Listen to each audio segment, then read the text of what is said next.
جو mild to moderate autism ہے وہ تو بہت آسانی کے ساتھ پیرنٹس تھوڑی سی انٹرونشنس کے ساتھ بچے کو سکھا سکتے ہیں اور ان کے لیے لائف کو نارملائز کرنا یا پھر نارمل لائف ایکٹیویٹیز جو ہے ان میں شامل کرنا بہت آسان ہوتا ہے.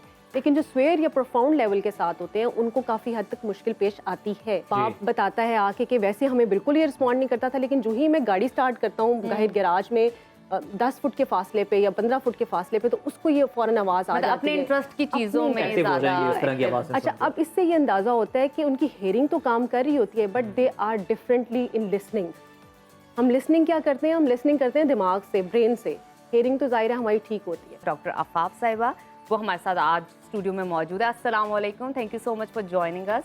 السلام علیکم, کیسے ہیں آپ لوگ؟ بالکل ٹھیک ٹھاک. پہلا سوال میرا آپ سے یہی ہے, یہ ہوتا کیا ہے ہمارے ناظرین کو بتائیے, اور اس کی نشاندہی کیسے کر سکتے ہیں؟ جی نجف, تھینک یو سو مچ. ہم نے پہلے بھی اس پہ ایک پروگرام کیا تھا, آئی ریممبر, اور بہت اچھا اس کا رسپانس آیا.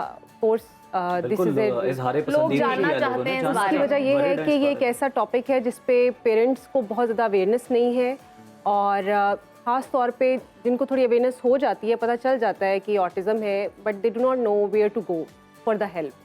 انہیں یہ آئیڈیا نہیں ہے, انہیں یہ پتہ نہیں ہے کہ وہ کہاں جائیں اور اپنے بچوں کے لیے کیسے ہیلپ کریں. So I think this is a great thing which you are doing, اور آپ پیرنٹس کے لیے بہت اچھے اویئرنیس سیشنس کر رہے ہیں.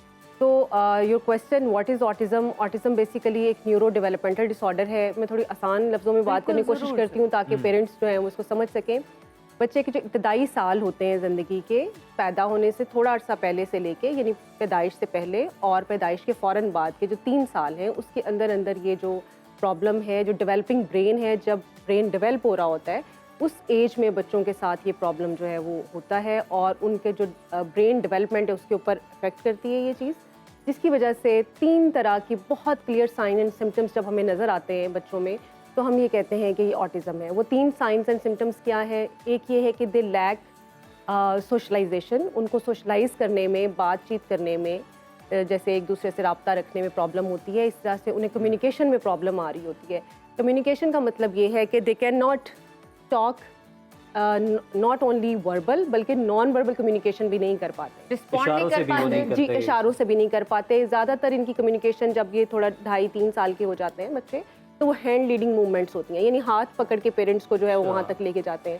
تو یو نو سم ٹائمز جب کوئی اسپیچ کی ڈیفیشنسی ہوتی ہے, جیسے کہ عام طور پہ جو بچے ہیئرنگ امپیئرمنٹ کے ساتھ ہوتے ہیں وہ نان وربل یا سائن لینگویج کے ساتھ بڑا اپروپریٹلی کمیونیکیشن کر پا رہے ہوتے ہیں, تو یہ کمیونیکیٹ نہیں کر پا رہے ہوتے ہیں, ان کی سوشلائزیشن کے ایشو ہوتے ہیں. اور تیسری ان میں بہت جو ویزیبل چیز ہوتی ہے وہ ریپیٹیٹیو بیہیویئرز یا موومنٹس ہوتی ہیں کچھ, یعنی مسلسل لگاتار کسی چیز کا, کسی موومنٹ کا کرتے جانا. فار ایگزامپل کچھ بچوں میں جو ہے وہ فزیکل ہمیں سمٹمس نظر آتے ہیں, وہ بار بار کوئی ہاتھ کا ہلاتے جانا, ہیڈ نوڈنگ کرتے جانا. کچھ بچے جو ہیں ان کے اندر ریپیٹیٹیو بیہیویئرز ہوتے ہیں, جیسے کہ اسٹمنگ کرنا, کوئی خاص طرح کی آواز مسلسل نکالتے جانا. کچھ بچے جو ہے وہ گھومتے جاتے ہیں. تو اس طرح کی different repetitive movements, lack of communication and difficulty in socialization, یہ 3 بیسک چیزیں ہیں, بیسک علامات ہیں جن کی وجہ سے ہم یہ کلیئرلی آئیڈینٹیفائی کر سکتے ہیں اور ڈائگنوز کر سکتے ہیں کہ دس میں آٹزم. اچھا ڈاکٹر صاحبہ یہ بھی بتائیں کہ ڈائگنوز کرنے کے بعد, یہ جاننے کے بعد کہ بچے کو یہ ایشو ہے, اس کا بہترین طریقہ علاج کیا ہے, جدید طریقہ علاج کیا ہے جو کہ ویسٹ میں پوری دنیا میں رائج ہے, پاکستان میں کس طرح سے اس کو ٹریٹ کیا جا رہا ہے؟ جی, پاکستان میں آلدو اس کی بڑی لمیٹڈ اپرچونیٹیز ہیں.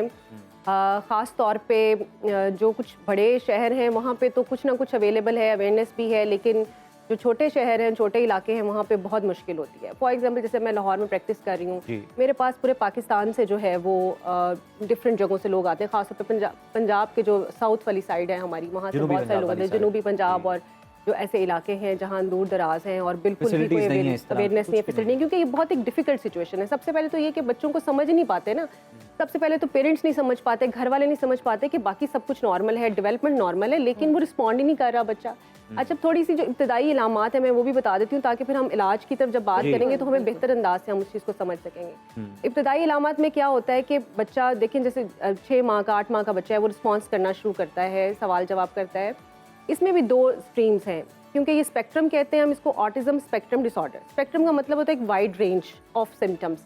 کچھ بچے کچھ طرح سے کسی ٹائم پہ سمٹمس شو کر رہے ہوتے ہیں, کچھ بچے ڈفرینٹ طرح سے ڈفرینٹ ٹائم پہ سمٹمس شو کر رہے ہوتے ہیں. اچھا, تو جیسے کچھ بچے جو 8 ماہ 6 ماہ کی عمر میں نارمل ہوتا ہے کہ بچہ رسپونڈ کرتا ہے, اسمائل کرتا ہے, گگل کرتا ہے, آپ اس کو دیکھتے ہیں, وہ آپ کی طرف آئی کانٹیکٹ کرتا ہے, कुछ ना कुछ जो है वो सोशलाइज और करने की कोशिश करता है।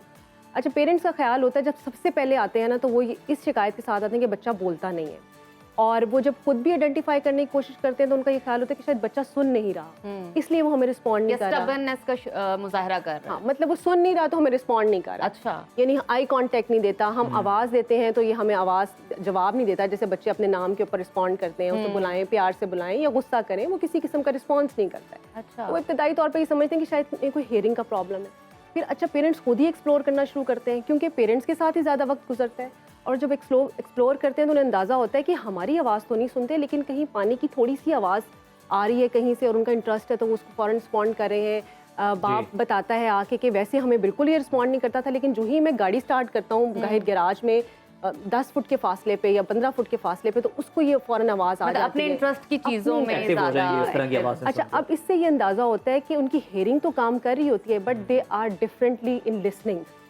हम लिसनिंग क्या करते हैं, हम लिसनिंग करते हैं दिमाग से, ब्रेन से। हेयरिंग तो ज़ाहिर है हमारी ठीक होती है, तो फिर आहिस्ता आहिस्ता उन्हें पता चलता है कि ये हेयरिंग का प्रॉब्लम नहीं है, वो हेयरिंग टेस्ट ये वो सब कुछ करवा लेते हैं। अच्छा जी, अब हम इसके इलाज की बात करते हैं। इसके अच्छा, इलाज से पहले डॉक्टर साहब मुझे बताइएगा कि ये बच्चे गुस्से में कैसे एक्ट करते हैं, क्या इनका रिएक्शन अच्छा, होता है? इसमें ऐसा है कि ये आम तौर पे इनको गुस्सा नहीं आता।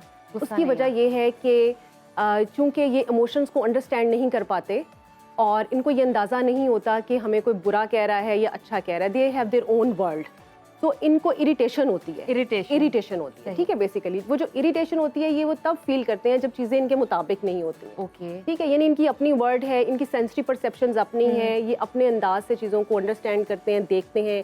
एक चीज़ जो आपको पसंद नहीं है हो सकता है उन्हें पसंद हो। मैं जैसे लास्ट टाइम भी आई थी तो मैंने यहाँ मेंशन किया था कि जैसे यहाँ पे अभी एसी की एक बहुत आहिस्ता सी आवाज़ चल रही है, ठीक है, ये मुझे और आपको डिस्टर्ब नहीं कर रही है, लेकिन अगर यहाँ पे कोई बच्चा हेयरिंग सेंसरी इश्यूज़ के साथ होगा, उसके सेंसरीज जो हैं वो हेयरिंग के साथ अटैच होंगी, तो उसको ये आवाज़ इतनी इरिटेट करेगी कि वो यहाँ पे एडजस्ट नहीं कर पाएगा, वो चीखेगा, रोएगा। इसी तरह से बाज़ बच्चे जो हैं वो उनको शोर पसंद नहीं होता, बाज़ बच्चे जो उनको खास कोई लाइट जो है वो इरिटेट कर रही है। ये पेरेंट्स और के ये लिए जानना भी बहुत बड़ा ही मुश्किल होगा। मुश्किल बात है कि वो उस किस तरह तकलीफ का समझें। अंदाजा लगाने की कोशिश कर रहा हूँ कि मतलब पेरेंट्स समझ ही नहीं पा रहे होते। कि ये किस बात से किस बात से इरिटेटर है, क्योंकि sensory वो issues क्या उनको हैं। और फिर इवेंचुअली पेरेंट्स खुद ही इसको एक्सप्लोर करते हैं। पेरेंट्स को रिसर्चर बनना पड़ता है, पेरेंट्स को थेरेपिस्ट बनना पड़ता है। तो आई ऑलवेज रिकमेंड पेरेंट्स के पेरेंट्स से बेस्ट इनके लिए कोई थेरेपिस्ट नहीं है। पेरेंट्स को रिसर्चर भी बनना है, पेरेंट्स को जानना है, खुद अपने बच्चे की कंडीशन को आइडेंटिफाई करना है, क्योंकि हर बच्चा, जैसे मैंने कहा, सबकी सिम्टम्स अलग हैं, सबके सिम्टम्स अलग हैं, सबका ऑनसेट अलग है। कुछ बच्चे 1.5-2 साल तक बड़ा नॉर्मली डेवलप कर रहे होते हैं बहुत सारी डोमेन्स के अंदर, और एकदम से जाके उनका रिग्रेशन होता है, यानी उनकी स्पीच डेवलपमेंट 1.5 साल तक ठीक होती है, मामा पापा बोल रहे होते हैं, और एकदम से 1.5-2 साल में जाके जब वो बिल्कुल म्यूट हो जाते हैं तो parents are very much worried कि क्या हो गया एकदम से। वो परेशान हो जाते हैं, उन्हें समझ ही नहीं आती। और 3-3.5 साल तक तो बच्चा जो है ना वो सिर्फ इसी उसमें कन्फ्यूजन में पेरेंट्स भी रहते हैं। उनके डिफरेंट तरह के टेस्ट करवा रहे होते हैं, MRI करवा रहे होते हैं, हेयरिंग असेसमेंट्स करवा रहे होते हैं। वो सिर्फ मतलब फिजिकली चीज़ों को जानने की कोशिश करते हैं, but it's actually a neuro diversity, यानी जो नर्वस सिस्टम है that is diverse from you and me. हमारा जो न्यूरो ट्रांसमीटर्स का सा स्ट्रक्चर है ब्रेन में, जो कि इंफॉर्मेशन हमारी बॉडी को, इनहेरिटेंस से कोई ताल्लुक नहीं है। इनहेरिटेंस से ताल्लुक है, इनहेरिटेंस से बिल्कुल है, ताल्लुक है जेनेटिक्स इसका। से ताल्लुक है, इनहेरिटेंस से ताल्लुक है। ज़रूरी नहीं है कि ऑटिज़म ही हो फैमिली में, कोई और मेंटल इलनेस अगर फैमिली में है तो वो इसमें कन्वर्ट होके आ सकती अच्छा। है। बिल्कुल ठीक है। तो डॉक्टर साहब, वो पहले जो बात हम कर रहे थे कि इसका फिर जिस तरह से आपने बताया सेंसरी इश्यूज भी होते हैं, डिफरेंट इश्यूज आते हैं, जदीद तरीका इलाज क्या है इसका? पाकिस्तान में किस तरह से इस मर्ज को ट्रीट किया जाता है? जी, हम इस पे बात कर रहे थे कि पाकिस्तान में बहुत लिमिटेड फैसिलिटीज़ और अवेयरनेस बहुत कम है, लेकिन पिछले चंद सालों में, कोई 5-7 सालों में इस पे बहुत ज़्यादा अवेयरनेस हुई है। उसकी वजह ये है कि शायद नंबर ऑफ जो डायग्नोसिस है वो भी ज़्यादा हो गया है, यानी पहले कम तादाद थी, अब आपने जैसे बताया कि 160 बच्चों में मरियम से नवाज ने ऐलान किया ऑटिज्म पे हॉस्पिटल बनाने का। नहीं, एक्चुअली वो हॉस्पिटल नहीं, एक सेंटर इंस्टीट्यूट है जिसमें उनको इंटरवेंशन दी जाएंगे। I think this is a great initiative जो कि लेकिन बहुत इससे पहले ज़रूरी किसी ने है। इस पे तवज्जो नहीं दी। जी, गवर्नमेंट ऑफ पंजाब के कुछ अदारे हैं जो स्पेशल एजुकेशन में काम कर रहे हैं। बहुत अरसा तक उसमें ऑटिस्टिक बच्चों को या ऑटिज़म के साथ जो बच्चे हैं उनको वहाँ पे एंटरटेन नहीं किया जाता था। अब कुछ 5-7 अदारे मुख्तलिफ पंजाब के इलाकों में बनाए जा रहे हैं, but they are again not enough. आप देखें कि अगर एक बच्चा किसी देहात में या किसी ज़िले में बैठा हुआ है तो क्या वो 50 किलोमीटर रोज़ थेरेपी थेरेपी की लेने के जरूरत लिए है जा तो सकता रोज है? तो नहीं आया जा नहीं सकता। जा सकता। तो इसके लिए हमें बहुत ज़्यादा अवेयरनेस भी क्रिएट करने की ज़रूरत है, हमें प्रोफेशनल्स भी क्रिएट करने की ज़रूरत है। जैसे हमारे इंस्टीट्यूट में I am also as a professor working in university, so हमारा जो डिपार्टमेंट है वहाँ पे हमने अभी ऑटिज्म स्पेक्ट्रम डिसऑर्डर पे एक डिप्लोमा भी लॉन्च किया, ताकि हम अपने जो लोग इस फील्ड में काम कर रहे हैं वो ऑटिज्म पे ट्रेन भी हो सके सही, और वो आगे जाके अब लोगों को फैसिलिटेट कर सके। अच्छा, इलाज से पहले डॉक्टर साहब मैं उस चीज़ से ही नहीं निकल पा रही कि माशरती किस तरह के मसाइल और इश्यूज इनको फेस करने पड़ते होंगे इन बच्चों को, कि ये क्या ये बच्चे आम स्कूल में पढ़ सकते हैं? अच्छा देखिए, जब भी ये मेरे से कोई सवाल करता है, सिर्फ इन बच्चों के लिए नहीं, डिसेबिलिटीज़ के साथ जितने भी या डिसऑर्डर्स के साथ बच्चे होते हैं, तो आई ऑलवेज से येस, इनको पढ़ना चाहिए, ये पढ़ सकते हैं। लेकिन द इशू इज़ कि इफ़ आर नॉर्मल और general schools are ready to accommodate their diversity, क्या हमारे आम स्कूल जो हैं वो इतने इक्विप्ड हैं कि वो इनको एंटरटेन कर सकें, इनकी जो ज़रूरियात हैं मुख्तलिफ, जिनको हम स्पेशल नीड्स कहते हैं, उनके लिए क्या वो अवेलेबल हैं या नहीं है। अब हमने देखा है कि अवेयरनेस आ रही है, स्कूल्स भी इस पे कोशिश करते हैं, बहुत सारे जनरल स्कूल्स जो हैं वो इंक्लूसिव एजुकेशन एक कॉन्सेप्ट है जिसमें इन बच्चों को आम बच्चों के साथ पढ़ाया जाता है। इस पे गवर्नमेंट का भी कुछ प्रोजेक्ट्स चल रहे हैं और प्राइवेट अदारे भी इस पे बहुत अरसे से काम कर रहे हैं, but again this is very small number और इनको बहुत ज़्यादा ज़रूरत है कि आप टीचर्स को ट्रेन करें, आप थेरेपिस्ट को ट्रेन करें, जो मुख्तलिफ जगहों पे, लाहौर, इस्लामाबाद, कराची, बड़े शहरों के अलावा छोटी छोटी बिल्कुल जगहों पे भी डॉक्टर इनके लिए available साहब, हो हम situations। इंटरनेशनल स्टैंडर्ड्स की बात करें तो वो तो कुछ और हैं, हम वीडियोस भी गाहे बगाहे देखते रहते हैं कि वो किस तरह से ट्रीट करते हैं, लेकिन आपने जो निशानदेही की वो बड़ी दुरुस्त है, हकीकत के करीब तरीन है कि जो दूर दराज के इलाके हैं वहाँ से बड़ा मुश्किल है रोज़ थेरेपी करवाना, और जो पेरेंट्स हैं वही बेहतरीन थेरेपिस्ट भी हैं, बिल्कुल, डॉक्टर भी बिल्कुल। हैं, वो किस तरह से ट्रीट कर सकते हैं इस तरह के बच्चों को जो ऑटिज्म का शिकार है? देखिए, ऑटिज्म में बेसिकली दो चीज़ें जो है ना, वो जब हम ट्रीटमेंट या इलाज की बात करते हैं, एक जी। चीज़ तो ये है कि इसके डिफरेंट लेवल्स हैं। जब सबसे पहली चीज़ होती है डायग्नोसिस या असेसमेंट, तो जो DSM-5 का मैनुअल है उसके मुताबिक 3 लेवल्स होते हैं ऑटिज्म के, यानी mild to moderate and severe. तो जो माइल्ड टू मॉडरेट ऑटिज्म है वो तो बहुत आसानी के साथ पेरेंट्स थोड़ी सी इंटरवेंशन के साथ बच्चे को सिखा सकते हैं और उनके लिए लाइफ को नॉर्मलाइज करना या फिर नॉर्मल लाइफ एक्टिविटीज़ जो है उनमें शामिल करना बहुत आसान होता है। लेकिन जो स्वेयर या प्रोफाउंड लेवल के साथ होते हैं उनको काफ़ी हद तक मुश्किल पेश आती है, but again we can not leave them alone, not to parents, not to kids. तो जब हम इसके इलाज की बात करते हैं, एक चीज़ तो ये है कि जो मॉडरेट टू स्वेयर है वो तो आप कहते हैं ना 100% क्योर हो जाना, वो नहीं जी। हो पाता। अच्छा, ठीक है, उसकी मैनेजमेंट है जो आपने करनी है। अब मैनेजमेंट क्या है, 3-4 मुख्तलिफ तरीके हैं। ऑटिज्म की मैनेजमेंट किसी एक तरीके से नहीं होती है। एक तो ये है कि अगर उनके अंदर इरिटेबिलिटी बहुत ज़्यादा है, उनके अंदर हाइपर एक्टिविटी है या वो सो नहीं पाते, नींद का बहुत ज़्यादा इशू है, तो उसमें फिर हम मेडिकेशन की तरफ जो है उनको रेफ़र करते हैं कि आप मेडिकेशन लें, क्योंकि बच्चे के लिए नॉर्मल नींद का लेना, खुराक का पूरा होना, उसके लिए जो है उसके न्यूरोट्रांसमीटर्स का स्मूथ होना, उसके बिहेवियर को सीखने के लिए बहुत ज़रूरी है। दूसरी बहुत अहम किरदार जो है इसमें, आप ये समझ लीजिए कि अर्ली इंटरवेंशन इज़ अ की, यानी आप जितनी अर्ली इंटरवेंशंस देना शुरू करेंगे, दैट इज़ थेरेप्यूटिक इंटरवेंशंस। उसमें बिहेवियर थेरेपी होती है, स्पीच एंड कम्युनिकेशन थेरेपी होती है, ऑक्यूपेशनल थेरेपी होती है, प्ले बेस्ड थेरेपी होती है। और इसी तरह से जब आप इनकी एजुकेशन पे जाते हैं तो एजुकेशन भी इनकी स्पेशलाइज्ड एजुकेशन होती है, यानी उनकी स्पेशल नीड्स के अकॉर्डिंग जो उनके इंटरेस्ट एरियाज़ हैं, जो उनकी एबिलिटीज़ हैं, हम उनकी डेफिशिएंसीज नहीं देखते, फिर हम उनकी एबिलिटीज़ देखते हैं और उन एबिलिटीज़ और स्ट्रेंथ्स को देखते हुए IEP इंडिविजुअलाइज्ड एजुकेशनल प्लान जो है उसको हम रेफ़र करते हैं कि उसके अकॉर्डिंग बच्चे जो है वो पढ़ें। और एक इनका बड़ा ख्याल रखने की ज़रूरत होती है फूड का, क्योंकि इनके न्यूरोट्रांसमीटर्स डिफरेंट होते हैं, तो हमें रिसर्च ये बताती है कि इन्हें ग्लूकोज फ्री डाइट जो है ना वो उस पर फोकस करना चाहिए, glucose free diet, glucose free, जिसमें कि मीठा जो है वो उसको काफ़ी हद तक अवॉइड करना है आपने। कोशिश करना है कि मीठा जो डायरेक्ट ग्लूकोज होता है, यानी ऐसी वो चीज़ें जिनको आप जुबान पे लगाते हैं तो बहुत मीठा महसूस होता है, जैसे कि चीनी होती है, आइसक्रीम होती है, कोल्ड ड्रिंक्स होती है, तो वैसे भी चॉकलेट्स आपको होती हैं, हाइपर एक्टिव ठीक है, हाइपर एक्टिव बनाते हैं। तो इनके लिए ये बहुत ज़रूरी है, एक फूड मैनेजमेंट, एक इनकी जो है वो therapeutic interventions, and if the situation is very swear तो उनको वहाँ पे मेडिकेशन की हेल्प के साथ ज़रूरत पड़ती है।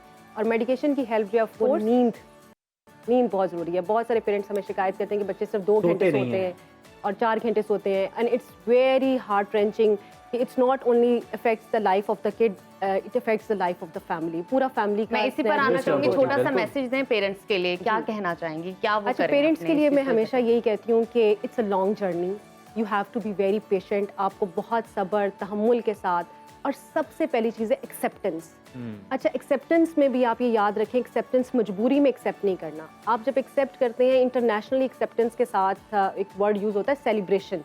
When you accept you have to celebrate. Celebrate हम कब करते हैं? तब करते हैं जब हम खुशी के साथ किसी चीज़ को बिल्कुल। करते हैं। तो अंडरस्टैंड दिस कि ये एक सिर्फ एक डिफरेंट सिचुएशन है, आपके लिए एक डिफरेंट सिनेरियो है, आपने उसमें बच्चे को समझना है और समझते हुए जितनी जल्दी आप उसकी इंटरवेंशन शुरू करेंगे और एक्सेप्टेंस क्रिएट करेंगे उतनी आपके लिए आसानी होगी। अपनी लाइफ को भी आसान कीजिए, अपने बच्चों बड़ी की आपने life को बड़ी भी आसान अच्छी ज़बरदस्त बात की है कि एक्सेप्टेंस जो है ना पेरेंट्स को वो अपने अंदर पैदा करने की ज़रूरत है और इसको सेलिब्रेट भी करना है। और ये वो मसला है कि ओवरनाइट जो है ये ख़त्म नहीं हो सकता, इसका हल नहीं है, आपको थ्रू आउट इस पे स्ट्रगल करनी पड़ेगी, पेशेंस शो करनी पड़ेगी।